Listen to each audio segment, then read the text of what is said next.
I think most of our kiddos are gone today, but Faye, do you want to come forward for a children's sermon or you want to pass?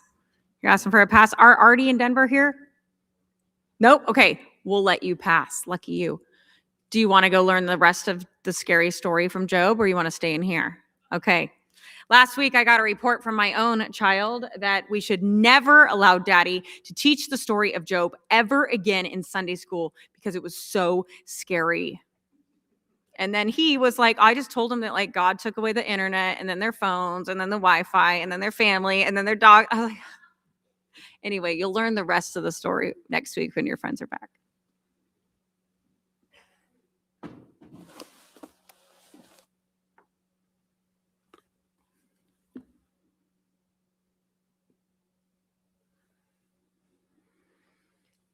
Please pray with me. God, I ask that the meditations of our minds and the words of my lips would be holy and acceptable to you this day. Let your word be for us gushing waters that never run dry. Amen.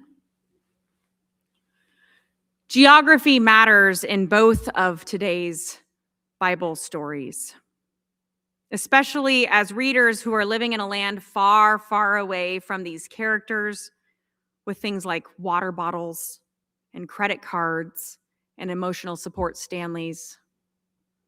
Do any of you have an emotional support Stanley? I'm not the only one. In this first story this morning, we are transported with the Israelites back into the wilderness near Mount Horeb. And there is no water. There is no water. As someone who grew up in and still does most of my wilderness exploration in the Pacific Northwest, it can be hard for me to imagine or remember that there are places with no water. For those of you who don't know, I grew up near Seattle and it rains 9 months a year, and you are surrounded at all times by water. The greatest threat to life is too much water.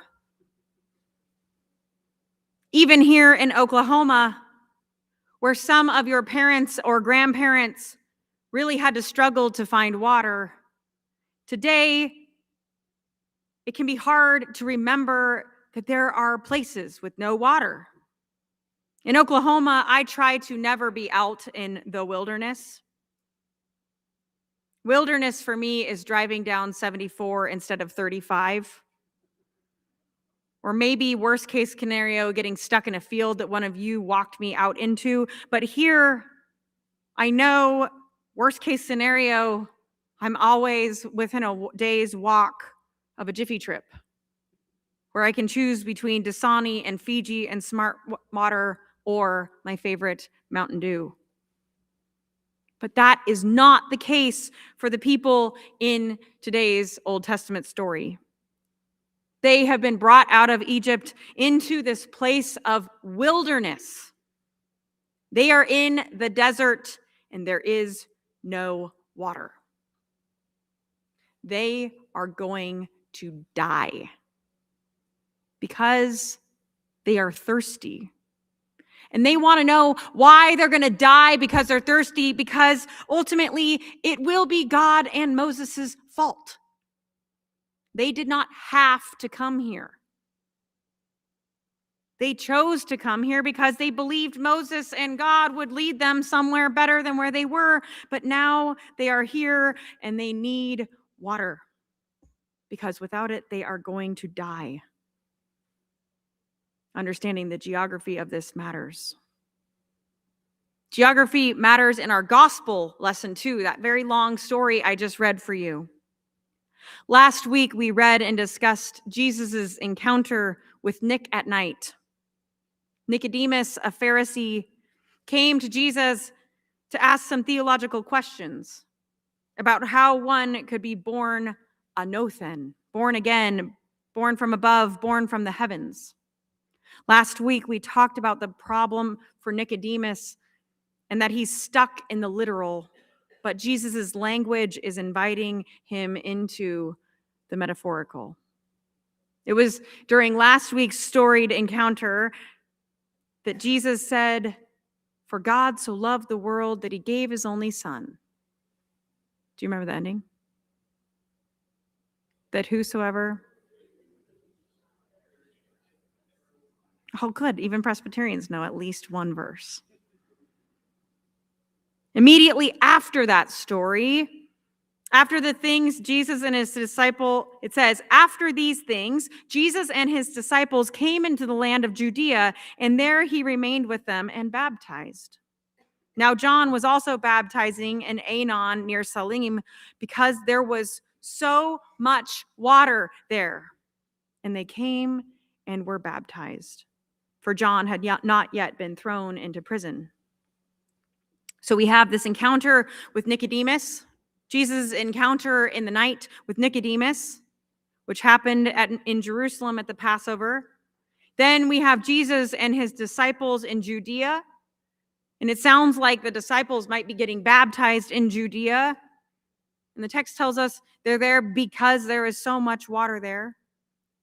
And then we have a little interlude where John speaks.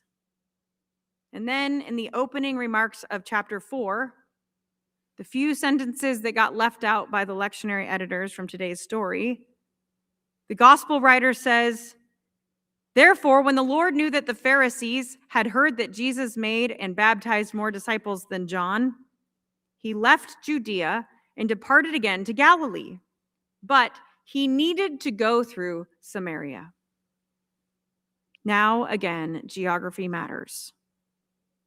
You and I might read this and think, oh, the road between Jerusalem and Galilee must be cutting through Samaria, right? It says he was going from one place to the other and needed to go through Samaria. But that is not actually the case. This is like when my husband tells me he needs to go to Costco on his way to the airport to get a hot dog. He does not need to go to Costco any more than Jesus needs to go through Samaria to get a hot dog. Costco is not actually on the way to the airport. And Samaria is not actually on the direct route or the only route to where they are going. Jesus and his disciples did not have to go through Samaria, at least not geographically, but they did have to theologically. Because this is where Jesus is going to show them what Nicodemus could not understand. He's going to show them in Samaria what it means to be born anothen, to be born again, to be born from above, to be born from the heavens. Samaria, for those of you who don't spend all your time reading children's curriculum or the Bible, Samaria is where the Samaritans live. Any of you heard of a Samaritan? They do play important little roles in these biblical texts with Jesus. This is where the Samaritans live, and the Samaritans have a shared history with the Jewish people. The Samaritans also trace their lineage back to Jacob. For those of you who might not remember, Jacob is the guy who stole his brother's birthright, marries Leah and Rachel, ends up going back, has a fight in the middle of the night where he wrestles with an angel of the Lord, gets his name changed to Israel. He is the guy who slept on the rock and saw angels ascending and descending from heaven. We don't have time to go into all of it because it would take about a year, but this text is packed with biblical references from the Old Testament, and this lineage of Jacob's is just one little bit. So the Samaritans, like the Jews, follow the Torah, the laws of God. And they are a lot like the Jewish people. They trace their ancestry back to Jacob, Israel. But the center of their world is Samaria, and the center of the world for the people that Jesus is born to is Jerusalem. And after years of agreeing to disagree, or probably more like disagreeing to disagree, they are now people who have a shared hostility. They do not get along. Jews do not hang out with Samaritans They are like the Hatfields and McCoys of first century Palestine. So, no, they don't need to go there. In fact, most of the time, people would not have gone there. They would have gone by another way. But here they are. Here they are in today's story because Jesus took them there. And we meet Jesus, who is thirsty, sitting near a well, tuckered out from his walking. And it's noon. Notice that it's noon. His last interaction, was with a rabbi who didn't get it. That last interaction was at night in the dark, and Nicodemus remained in the dark. It's important that today's is at noon, because today he's going to have another encounter with someone who shouldn't get it because she's a Samaritan. But it's noon. She's in the light, literally and metaphorically. The Samaritan woman comes to draw water from the well, and Jesus says, "Hey, give me a drink." And they have their exchange. He wants a drink, and she wants to know why he, a Jew, is talking to her, a Samaritan. And he has what feels like almost a flirtatious encounter. Again, no time, but water and wells are not accidental places. "If you knew who you were talking to," he says, "you'd ask me for water, and I would have given you gushing water." Then she throws back a theological question. "Sir," she asks, "you have nothing to draw with, and the well is deep. Where then do you get that living water? Are you greater than Jacob?"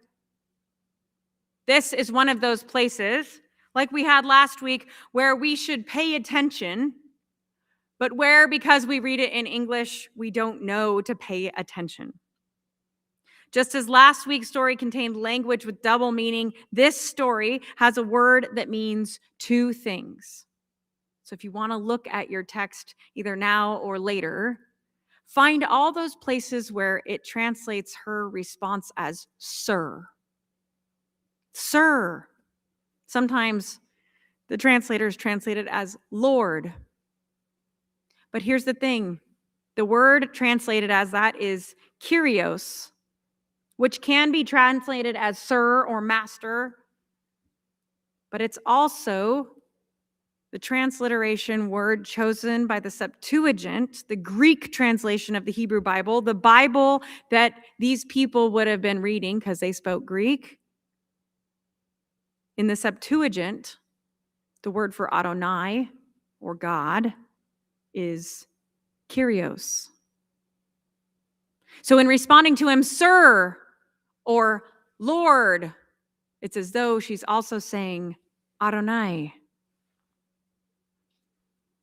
She is simultaneously recognizing him as "Sir," a deferential response, and maybe also as Lord God.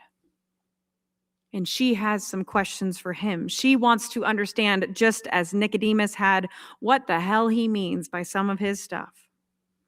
And they have this back and forth.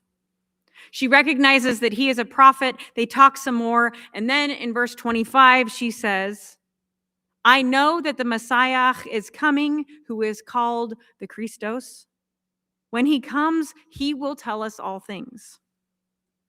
And this is where she, like Moses, has her burning bush moment. I bet you guys didn't know there's a burning bush moment in this story. Again, lost in the English. She says, "I know the Messiah is coming, and when he does, he will tell us all things." And Jesus responds, "Ego eimi ho laleo soy." Ego eimi, which means I am. He doesn't say "I am he." I don't know why the translators insist on putting the he in there. He says, "I am the one who speaks. I am." And at that moment, she seems to fully comprehend, and she runs to tell the others. Like I said, this story is full of biblical allusions. In fact, all of John is. If you ever needed a reason to read the Old Testament, it's just so you can understand John. and we'll still miss most of it. But in order to understand this experience, you might need to know that in Exodus 3, when Moses encounters the burning bush and asks, "Who are you?" so that I can tell the others, God responds, or the bush responds, "Eheyah asher eheyah." I am who I am. And then when that is translated into Greek, because remember, Jesus' people are reading it in the Greek, the translation becomes ego eimi. I am. In Exodus, God is showing Moses that God can show up whenever and however God decides to surprise us, maybe even on a burning bush. And here, Jesus is showing the Samaritan woman the same thing. God is here. The Christ is here, not in Jerusalem. He has come here to dwell, to drink, to see. Could this be the Christ? She had asked for water and has this miraculous, transformative experience when he says, I am. She, a Samaritan woman, a woman who's living with a man she's not even married to. She, a woman who challenged Jesus when he asked for water. She's the one who gets it. She, unlike Nick, seems to be enlightened. And in the light at noon, she sees the light and she goes to tell the others. She recognizes him as Messiah. Jesus and the disciples had to go to Samaria, not because it was on their way, but because he had to have this encounter with this unnamed woman.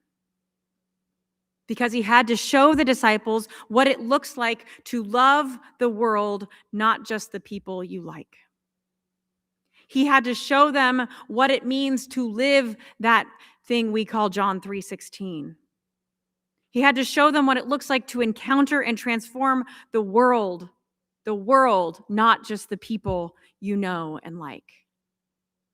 He had to show them what it looked like to go to the rest of the world. He had to show them that sometimes the people who get it aren't the ones you think would or should. It's not those who study the Bible the most. It's not those who go to the church the most or who live the way we think they should live. Those are not prerequisites for having the flowing water that never leaves you thirsty. It is, as he says, instead, the ones who are born anothen, the ones who can hear it when God says, it's me, ahayer asha, ego eimi, I am. Jesus had to go to the world, and in this time, Samaria is the other part of the world for these people. Jesus had to go to the world after Jesus is baptized. He is led into the wilderness by the Spirit. Remember that? We've talked a lot about that this year. He's baptized, and then he's immediately driven by the Spirit into the wilderness, to a place where he is uncomfortable. And in today's story, after the disciples had been baptized, he leads them into the wilderness, to a place where they are uncomfortable. Because that is the world, and that is the call. Being in a place with people who make you uncomfortable, offering them, the people you don't think you have anything but a shared ancestor in common with, that which you have. And showing them that no matter what their past is, no matter how many times they've been married or divorced, or who knows, maybe she killed the last 5 husbands. He shows them that no matter what your past is, and no matter how you're living now, whether you live in sin, as my dad would have called it, or whatever, that the love of God, the water, the promise of salvation, it never ends, and it is for them. Nicodemus, of all people, who studied the text religiously, should have gotten it. But he was in the dark, Nick at night. He came to ask his questions, but he left still in the dark, confounded, confused, stuck, thinking it was a problem to be literally understood and solved. But the woman at the well who came during the day, she is sought out in some way by Jesus, and he asks the first question, and in her encounter, she sees. She sees what Nicodemus could not, and she is enlightened. She becomes herself a disciple, testifying to the one who's to come, the Messiah, the Christos, and then she runs to the village to tell them, and they too become enlightened. These Samaritans who shouldn't get it, but do. And now I want you to hear that for yourselves. We often hear this text as a text about how Jesus accepted others and sinners, and so we should too. Last night I went to the Symphony Gala, and I was talking with someone who goes to a different church in town, and he'd gone last night because in his tradition you have to go to church once a week, and he was going to be busy this morning. So he went last night, and I was like, well, what was your sermon? I haven't written mine. Tell me what I should say. And his takeaway, he told me the story. I said, that's a nice story. What's the takeaway? How did it change your life? And he was like, well, we should accept people because Jesus accepted this woman who was living in sin. That is this very simplistic, I think, common way of understanding this story. That, she'd been married 5 times and she's living with some guy she's not married to, so we should accept everyone. That's how most male preachers externalize this story. But just as we should see in this story a call to go out to the places and people where we are uncomfortable, just as we see this as a story about people who we may not know or don't want to know, this is also a story about ourselves, where we are offered living water. We, as women, as people who live outside in the world, as people who often live outside of God's expectations or the rules that we're given, this is an invitation for us to see ourselves as the Samaritan woman. The woman of the world is shocked that Jesus knows so much about her. She is unnamed, and my guess is that she may feel unseen at times, having been married 5 times as she was and now living with a man she's not married to. She's either widowed or divorced or some combination thereof. I can imagine she might feel unseen. But even though she gets the sense that Jesus doesn't know her, Jesus does know her. Jesus has sought her out. He asks the first question just to have this fight. He has offered her the living water. So as is true for her, it is true for you. No matter how many times you've been married or divorced, no matter how many times you feel like the project you've been working on has died or failed, no matter how many times you maybe have killed your husband, whether or not you are living in sin, whatever that looks like, Jesus' offer of living water is for you. And when you have your moment of epiphany, your enlightenment, when you see or hear, I am, you, like she, we, like she, should run to tell the others so that they might also experience the God of living waters and have their lives transformed. In Jesus' time, Samaria was the world. He went to Samaria not by accident, but because he had to. And he had an encounter with a woman who shouldn't have gotten it, but did. And then she goes and says, come and see. Come and see. Jesus has made a disciple out of this woman. Come and see. May he make one of us as well. Amen.